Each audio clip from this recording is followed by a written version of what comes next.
week's episode of Capes and Lunatics Sidekicks is brought to you by Tweaked Audio. Get awesome headphones, go to tweakedaudio.com and use the coupon code SOUTHGATE to get 30% off or shipping and a lifetime warranty. Or you can get there through the link on our website, southgatemedia.com.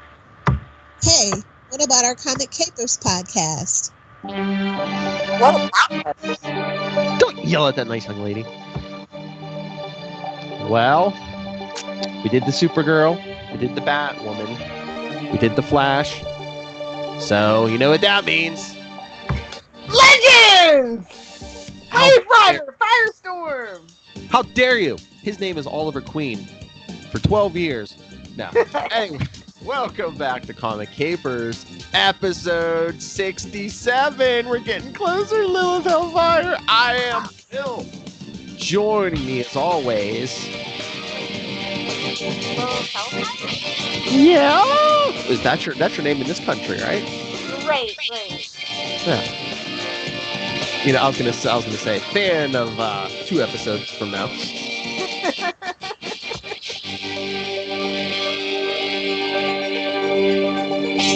I'm give me a suspension with no pay. It'll be fine. Master Doom will suspend me with no pay. It's fine. No pay. Wow. Who's pay? Oh boy. So. No. I have to say this first. Arrow botched the Longbow Hunters. I will never forgive them for that. Oh, even as great as season 8 has been, I still remember the bad times, homie. It's moving on. They just didn't do anything with them. They like built them up like And they really destroyed Richard Dragon, and I'm like, bro. Ricardo Diaz. They even call him Richard Dragon for most of it. I know. Although he hung around, but it's like the Longbow Hunters. Seems like they were there for 5 minutes, and it's just like, oh, they're so bad, and then they didn't do nothing. Exactly. But in the comic books, 3-issue arc was awesome. That's right. So there's a killer known as the Seattle Slasher on the loose. Oliver has let it got to the 18th victim. Just gonna say that. Now this is during the time when they moved to Seattle, but this is more graphic, more mature Green Arrow than we were used to. Yeah, wasn't this like when they like the modernization of Green Arrow, basically? Yeah, it's Mike Grill. It's from August 1987. He did the artwork on this too, so there's like really nobody to stop him from doing what he's doing. Yeah, basically 3-issue prestige format. Yes. Exactly. Not to be confused with the new prestige format. No, not the giant. Yeah. Giant size. So, yep, we see Oliver and Dina unpacking. And they're about to open up Sherwood Florist, Dina's flower shop. And I'm just like, the feels of what could have been for the Green Arrow TV show. Like, just so many feelings right now. Then suddenly the 17-year-old girl crashes through the door, high on crack, as you do, I guess. What is this, season 1? Oliver and Dina, Vertigo, yeah. Oliver and Dina get her some help and discover the girl may have a lead on the cocaine trade, and I'm like, I don't think that's how that works, but sure. And Dina decides that she'll work on that case by herself, and you're just like, oh crap, is Black Canary about to die? I know. Like, I don't know about this one. 1987, we need some man pain. Exactly. And where's the nearest refrigerator? Oh, this is pre-fridge. I know. Oliver is like kind of sad that his days of is over because of his, and he's old, and then Roy had a daughter, so that basically makes him a granddad, and I'm like, yeah, you're a gilf, bro. Deal with it. Oh my lord! If you look on the Wikipedia, it says he's 43 in this story. I'm like, shut up. I'm like too close to home, huh? 2 months away. Shut up. So to basically spite his feelings, Dina's like, I'm gonna put on my old Black Canary costume, bow chicka wow wow. The only thing that stays on is that wig. You know what I'm saying? Merkin? No, never mind. Google it if you don't know what it is. Oh, anyway, they make love, and then Oliver proposes, but Dina seems kind of hesitant, and he's just like, I feel old and I want children of my own. And Dina's like, bro, no. Think about what you're saying. Not the life we lead. We're two vigilantes. Hello, Megan. Crackheads are crashing through our windows. I don't think so. Exactly. Elsewhere, the Seattle slasher strikes again. Yikes. So it's Oliver's birthday, and Dina has gifted him a new redesigned costume. And so he hits the streets to investigate. He stops a mugging, and he questions the thugs, and he follows some leads to what he thinks the killer's hideout, and he finds those stupid news clippings that suggest that the killer is a Vietnam veteran. Wow. Yeah. That is a dated reference. Yeah, I would feel too old, Ollie. As he investigates, the killer returns and knocks him to the floor and sets the building on fire. Burn it with fire. Yes, kill it with fire. And then Ollie recovers and attempts to track the killer before he strikes again. And there seems like there's a link between the killer and several assassinations of political figures. Ooh, a conspiracy. Sorry. As Oliver kind of closes on the killer, he becomes witness to the killer's own murderer, a mysterious female archer. Someone standing in the shadows. So then, the next day, the newspaper headline suggests there is a Robin Hood killer on the loose. Wow. And that the killer's intended victim, though saved, was murdered anyway by her pimp. I'm like, damn. Okay. There's no answers. And it seems like the slasher's killings have stopped. Mm-hmm. So yeah, I want to mention that, you can, I think the Longbow Hunters is actually getting harder and harder to find as a collected trade, but you can get it in Green Arrow, Black Canary, for better or for worse. I know that's actually a little bit more better in circulation. Mm-hmm. And then there's also, a little trivia. There's a grave marked for Bill Willingham, and another is marked Raygun. Okay. In the graves. Yeah. Oh, yeah. Yeah. It was just like Raygun. Gun with two ends, though. Not to make it so obvious. Bill Willingham. Wow. I forget why that's important. Was it like creators or? Give my brain a. I don't know. I don't remember. It might have been like an artist or something. Yeah, he's a writer. I don't really remember him though from anything. Unless he was like a 40s writer or something. Oh maybe. wait, no, Batman and the Outsiders. Oh. He did a little work on Justice League of America and Robin, if I'm not mistaken. Nice. But right now he's actually working on a Vertigo property. Oh, okay. Yeah. But yeah, I don't really remember his Green Arrow stuff, but okay. So cutting over to the second issue.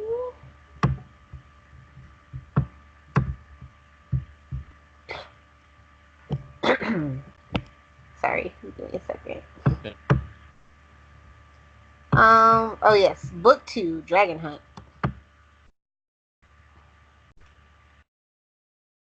This is creepy. Yeah.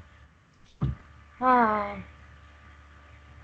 Oh Lord, then there's mention of the Iranian arms fiasco. Yes, where Jesse Jackson said, "If you really," oh no, that's not the one. I was gonna say, never mind. That's too soon. Oh. Too soon. So yeah, Dragon Hunt. We see a Mr. Magnor, Mr. Cronin, and Mr. Osborne arguing. Okay. What? So Osborne leaves in frustration, and then like the Magnor dude reveals that several of their associates have been killed with a black arrow, meaning their past has come back to haunt them. And then as soon as Mr. Conan leaves, he too is killed by a black arrow from the bow of a mysterious female archer.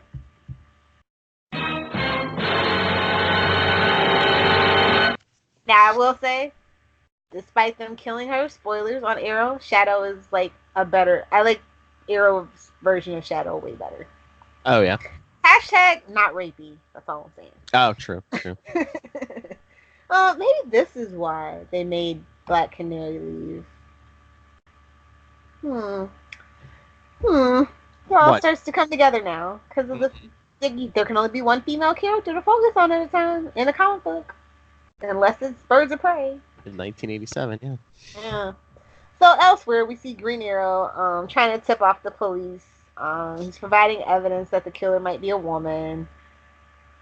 And then it's like, oh, there must be a military connection between the victims. And then the police are like, we're not sure the Seattle slasher's dead. Oliver's super annoyed and he leaves. And then he gets that tip about Conan's murder or whatever. Mm-hmm. So he returns home and, Dina's back. Well, he finds that she'd left to investigate a lead in the cocaine trade that we talked about previous issue. And he's like, oh, I'm all alone. And then he gets like that little, oh, she rejected my marriage proposal. She doesn't want kids. Wait a minute. Am I Black Canary? No. Yikes. This is like hitting a little too close to home. Oh.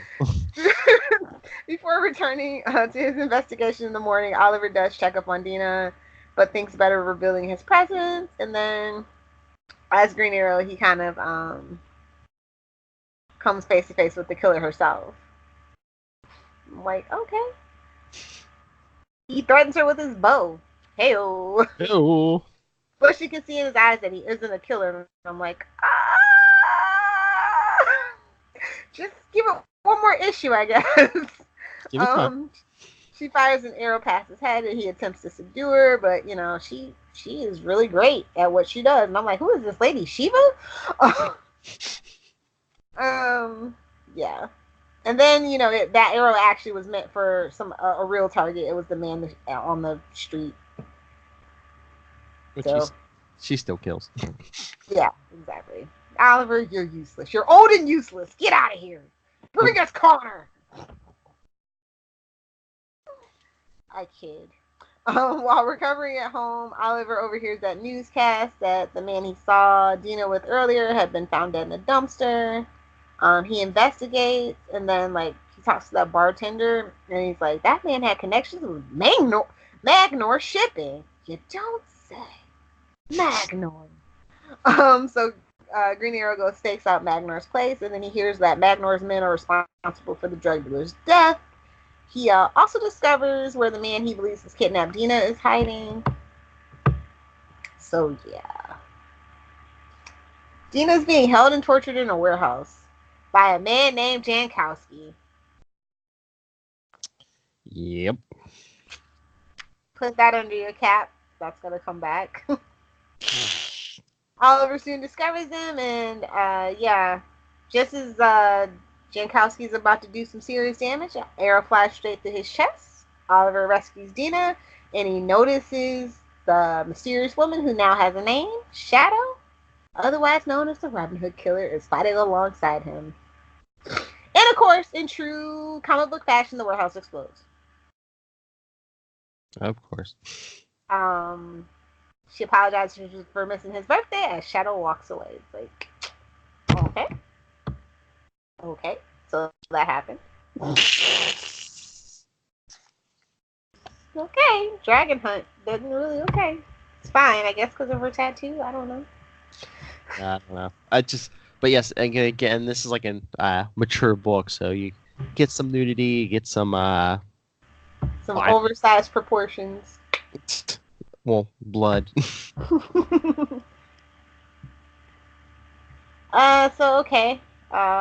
Number 3, tracking snow. I believe they're referring to the cocaine.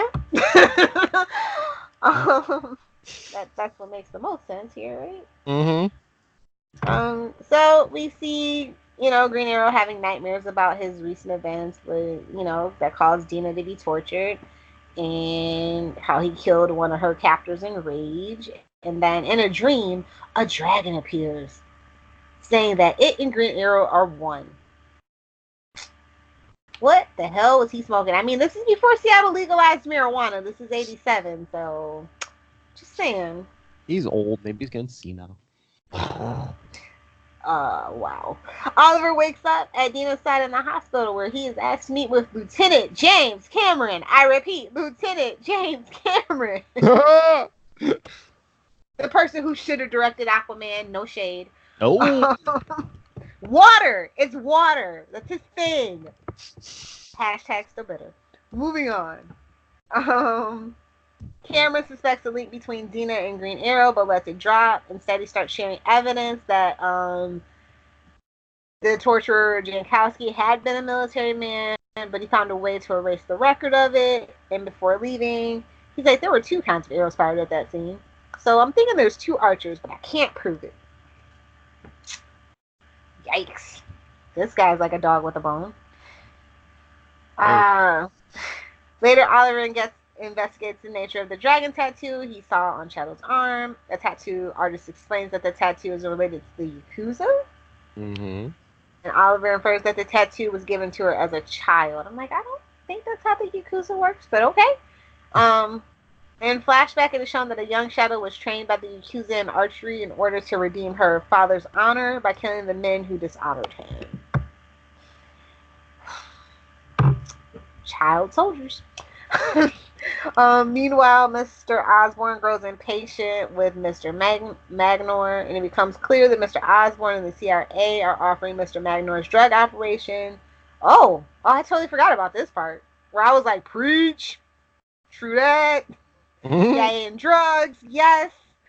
Anyway, yeah, so they're getting full protection from the CIA for their dealings. Osborn warns that the snooper that they've been concerned about may have survived and is a danger to the operation. So, guess who they assigned to deal with her? Eddie! If you're an Arrow fan, you know. Season 1, Eddie! Eddie fires! Cut to a street where Ollie is accosted by a homeless woman who claims that she has a message from Shadow. She gives him the information before wandering away, and it seems that unbeknownst to Oliver, the homeless woman was actually Shadow, and you're just like, bro, I know you're blonde, but come on. Anyway, Oliver deduces that the numbers and letters he was given are actually coordinates. Bravo for you. And it's a location to a national park. Too bad it's not a mysterious island in the South Pacific. Look, they're in the snow. Exactly. He tracks Shadow until he finds her. Finds himself held at Arrow Point by her. Like, Arrow Point. That's cute. She goes, they have some common goals. And she's like, oh, I was wrong when I said you didn't have killer eyes. You totally do now. It's like, because he actually killed somebody? She also reveals that the location will be soon used as a drop point for Magnor and Osborn's deal, and she wants Magnor's life to restore her honor. Okay, sure, Shadow. Soon the helicopter carrying Osborn and Magnor arrive. Osborn seems nervous, adding that Fires is hiding somewhere with a sniper rifle, waiting for things to go wrong. I'm just like, as you do. Mm-hmm. So this deal was kind of weird. It involves the trade of like, what, $350,000 in unmarked bills for a large amount of cocaine. It's like, okay, sure, why not? So then Osborn suggests this is a deal meant as a way for the CIA to encourage democracy in Central America. And I'm just like, bro, they're actually saying the thing while the thing was happening. How is this possible? Watch Snowfall if you don't want to actually do any Google research on FX. There's actually the story about this behind what they're talking about. But it's said in a very snide way, and I'm just like, yes, shade the hell out of it. Yes, thank you. No. Ollie does see Fires aiming at Shadow, and Fires is shot into the sniper's arm, and then, Fires' weapon goes off, and it, like, blows the whole deal into chaos, and Magnor actually manages to escape in one of the helicopters, but as the other helicopter kind of escapes, which is, like, one of my favorite panels, Ollie ambushes it, and it, like, explodes. I'm just like, of course. It's like, every time an explosion happens, take a drink! You'd be so drunk right now. The 80s. So yeah, and then afterwards, Oliver confronts Osborn as he's like pouring the cocaine into a river, and I'm like, "What? You're gonna get all the fish high, man? Talk about flying fish eggs, bro! Like, jeez." I guess you have to be a sushi lover to understand that reference. Sorry. So yeah, Oliver kind of accuses Osborn and the CIA of conspiring with drug dealers, and it's just like, wait a minute, is Green Arrow getting political again? I mean, I like it when he gets political, but whatever. Oh yeah. So yeah. What else happens? Osborn just gives him the money. He's like, here you go. Ah, yes, the Contras, the Nicaraguan Contras. Yeah, so he drops that bag of money at his feet, and then rather than escape with the money, it's just like, okay, yeah, you can't be implicated. We get you. We got you. Here you go, Green Arrow. Like, well, he doesn't have money at this particular time, so I thought they were going somewhere else with that, but they didn't. So, cut to that night, Green Arrow visits Magnor, and he's like, he and his associate had run a Japanese American internment camp where they interrogated Shadow's father. They tortured his wife in order to find the location of some gold bullion. And I'm like, wait a minute. I feel like Arrow should have used this story. They kind of sort of did, but they kind of messed it up. Mm-hmm. So the gold bullion was actually given to them by the Yakuza, so they found it and split it between themselves. I was just like, oh, all it comes down to money, doesn't it? Mm-hmm. So Magnor thinks he's safe, but the visit was actually a distraction, and Oliver stands by as Shadow kills him, her last victim, with an arrow. I'm like, well, that got dark. Yep. Later, Just served. Exactly. Ice cold, apparently. Later, we see him go back to Dina's hospital room. He apologizes for being upset that she didn't want children, and he's like, I totally understand now, but they still want a safer world, which would be safe for them to have children together. So then he reveals that he did keep the money. Mm-hmm. And you're just like, okay, I can get behind this Green Arrow, no problem. All right, Mike Grill, you got my attention, homie. So yeah, that's Longbow Hunters in a nutshell. It really did. The quote that most people think of from this actual 3-issue arc is the one about him being a hunter. Mm-hmm. Shoot, let me find the exact quote. But I mean, the modernization of Green Arrow is a much more modern, realistic take. I wouldn't say realistic, but yeah. Well, okay, here's the quote. Stuff. But I'm a hunter. That's the one thing I learned on that island. The one thing I'm really good at. That's what I forgot. The basics. And that basically is the crux of what my girl was trying to do. Get back to basics. Make it more relatable. Make it not so Robin Hood-y. No trick arrows. Yeah, which I don't have a problem with. If Batman can still have batarangs in 2019, Green Arrow can still have a boxing glove arrow. Fight me. I mean, the batarangs are kind of tired at this point. I'm just saying. Nope. Can't mess with the classics. You don't have to use it all the time, is my point. But at least they did get kind of rid of like the Green Arrow car, the Arrow Cave, and all that stuff. So. And like that stupid hat and stuff. Yeah, they gave him a hoodie. Yes.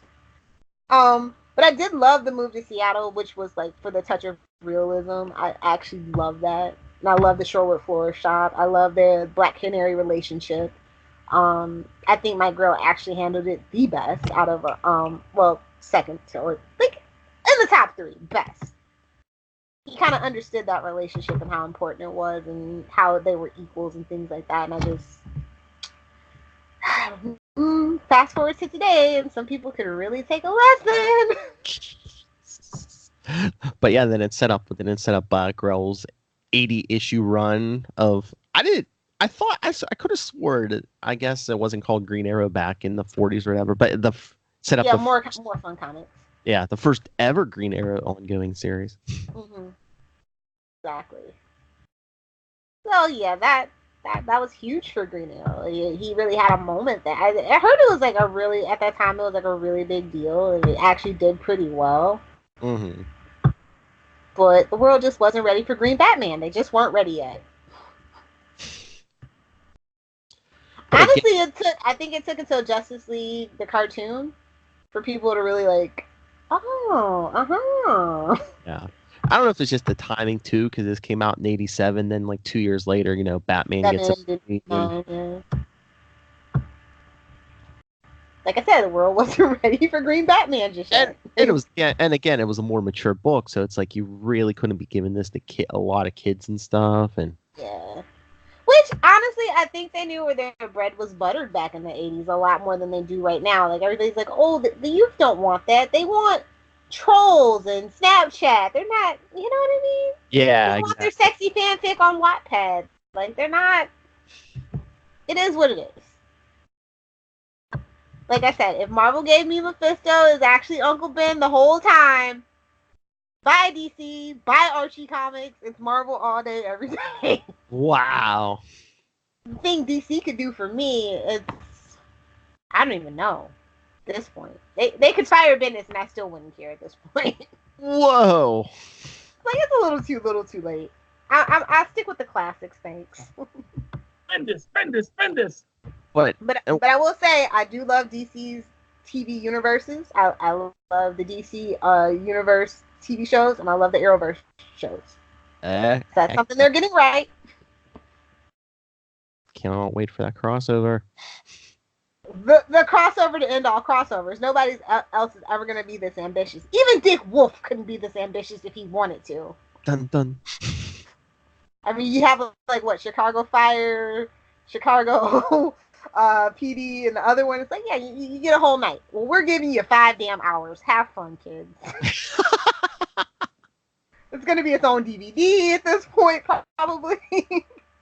Oh, did you see? I guess Law and Order SVU now has their own podcast. Really? Yeah, like, is Mariska Hargitay behind this? Well, I don't think. I mean, is it like the show creators talking about the episodes, or is it just like random people? Or I forget who they said, but it's a behind-the-scenes guy hosts it. They got Munch to do it. Oh, they didn't get freaking Richard Belzer to do it. Well, no, yeah, no, they do interviews though. Like Mariska was in the first episode. Of course, because that's the only person everybody knows. Well, I think they interview all the main cast eventually. I started it. I'm not through it yet, but I think they interview all the cast and they talk to them. Is it just SVU or is it the whole Law and Order franchise? No, it's just SVU because it just started this season. Because I guess they drop an episode after each TV episode drops. Oh. Because because on the first episode they're like, don't listen to this before you watch the season premiere. I don't know, man. Call me when they get Stabler.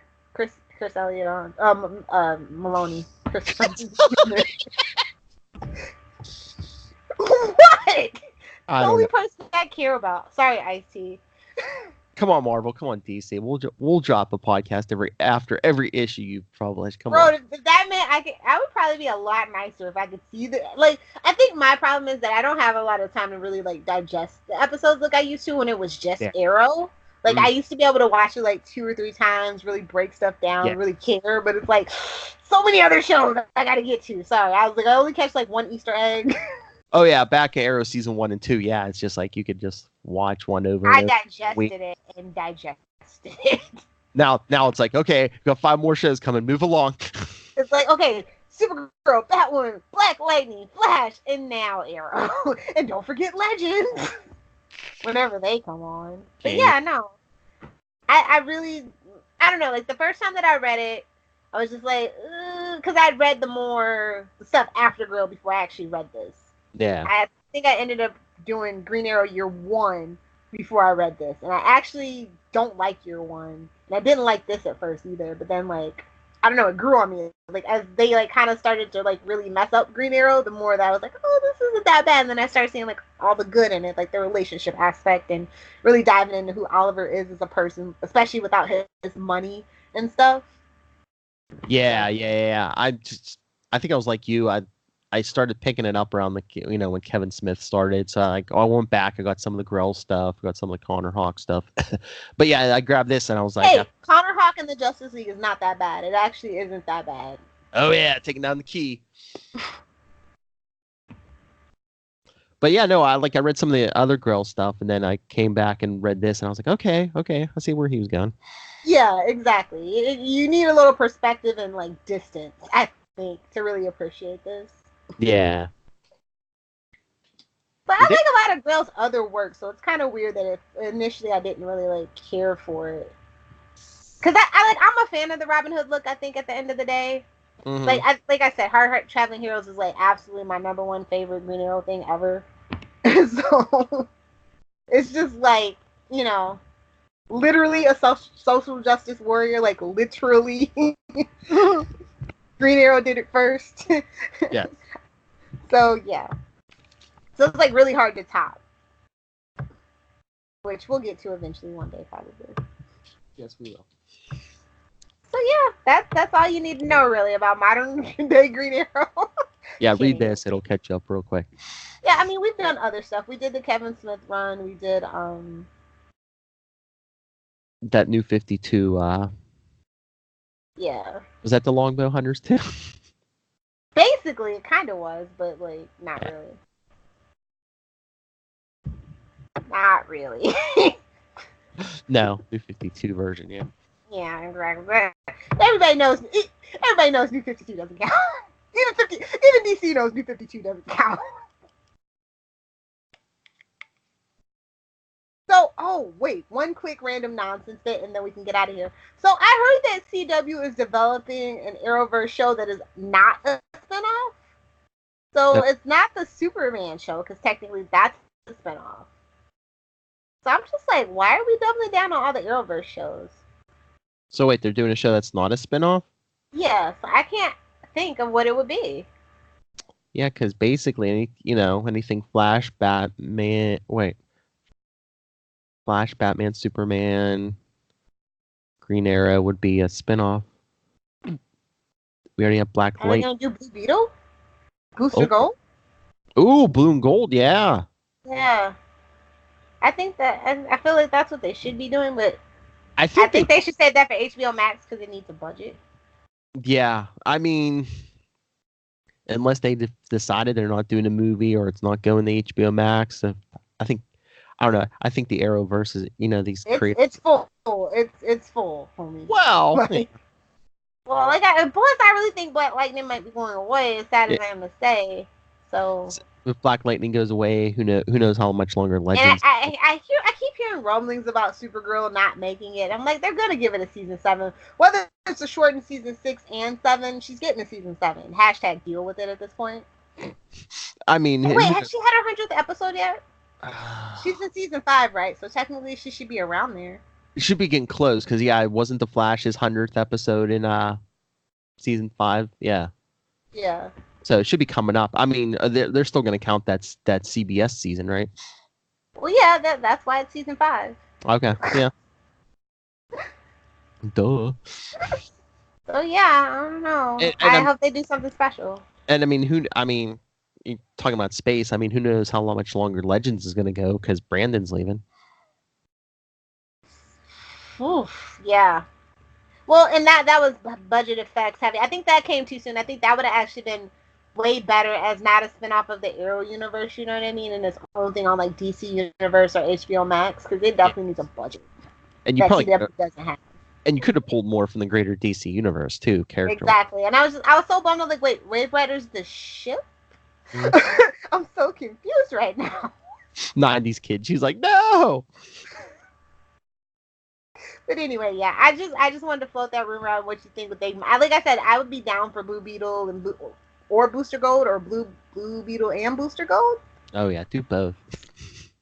And honestly, I would love to see that Wonder Woman show that they wrote a script for, but never. I don't even think it shot the pilot. It's called Amazon. It was like actually really good. It was like way better than that thing David E. Kelly did. No offense, I love Adrian Palicki, but not as Wonder Woman. Mockingbird, totally not as Wonder Woman. Exactly. But yeah, so I'm just saying, I think it's room now for a Wonder Woman TV show if Yeah, but Supergirl goes away. I just wonder if it's something Blue Beetle, whether it's Booster Gold with him or not. Because I mean, this season I of the feel like Flash, Blue Beetle is definitely might be it. this season of the Flash, they threw out the name Ted Kord again. So Yeah, Cord Industries is kind of making a comeback. Mm-hmm. So yeah, I'd be interested in that. Just let us know. Send us some emails what you think. Yes, send us feedback. But my last random thing of random nonsense. Did you? I really didn't take a look at it. That supposedly DC leaked their new timeline. Yeah, I didn't look at it yet either. It's like I don't. Shows how interested we are. It's a shame too. Like y'all know how big a DC fan I mean, I'm still a DC fan. Don't get me wrong, but like, there's not a lot holding. My stack is getting smaller and smaller by the week. And then they're just like talking about replacing all in their characters with new we're getting Black Batman and which we already have in other universes. Like if you want to like develop those characters that we actually have instead of just like making something new, I'm down for that. But don't just plop them in. It's lazy. Like I like how they did Naomi, honestly. Yeah. Like give me something like that where she actually like blends in, she meets them, and it's not like a instantaneous you're in, you're out. You know what I mean? Yeah, and again, it's like I think they said Green Arrow is going to be like an original new character, and I'm just like, why? You have so many Green Lanterns. Why are you creating another one? All the humans. I know, and it's going to be maybe like they'll give us an Asian Green Lantern, and that'll be an excuse for it. I don't know. We haven't had an Asian Green Lantern, and Asian Atlas is actually doing pretty good. I'm just saying. True.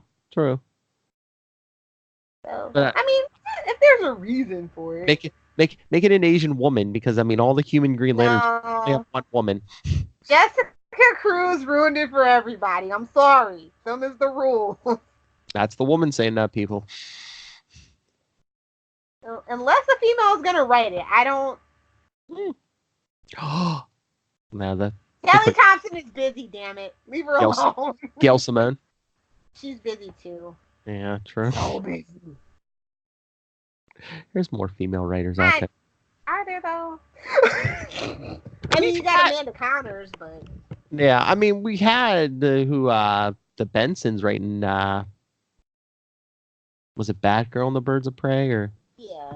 I mean, they're out there, but they bring in. You gotta have that name, that marquee name, Yeah, I mean, sometimes they bring in like novelists and stuff, or.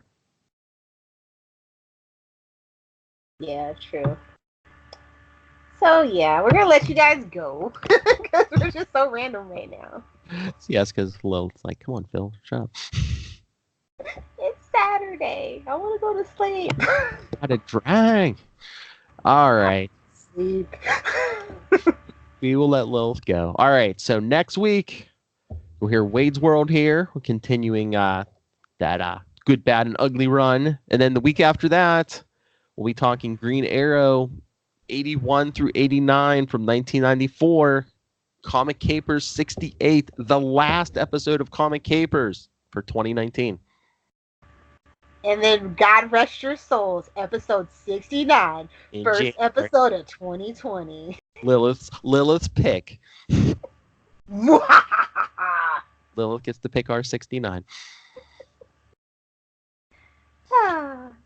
So anyway, so send us your thoughts on the Longbow Hunters. Send us your thoughts on that upcoming Green Arrow issues we're talking about.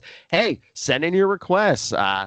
Email us, capesandlunatics at send us your thoughts on the Crisis on Infinite Earths, because we know we're going to cover, we're covering Arrowverse too. So send your thoughts, capesandlunatics at gmail.com.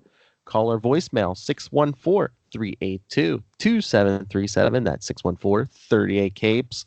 And remember to follow all the Capes and Lunatics and Capes and Lunatics Sidekicks social media links at Linktree. That's linktr.ee/Capes and Lunatics. All right. And killers. The killer Lil Hellfire with her Yakuza tattoo. Where can people find you? If you nerds want to hang out with me on the interwebs, you can find me on Twitter at Hellfire. And if you're on the gram and you listen to this podcast, Capes Lunatics or Capes Lunatics Sidekicks, both is good. You can find me at Lil Hellfire 69. Fight me, nerd. Okay, fight me. All right. Switching it up. Gotcha. All right, so again, thank you for joining us. Wonder why we're covering some Green Arrow stuff. Season 8, the final season. Oh, did you? Oh, I forgot. Did you see they did say Emily Beth Emily be Beth's back coming for back the for the series finale. I know. Yeah, finale. Ooh. I mean, who knows? Maybe they already shot it. That first scene. Oh, come on, Lila. She was a part of the show almost since the beginning. No, it's not Emily Beth. It's the series.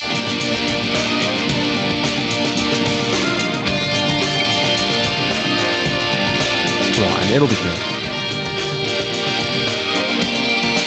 All right.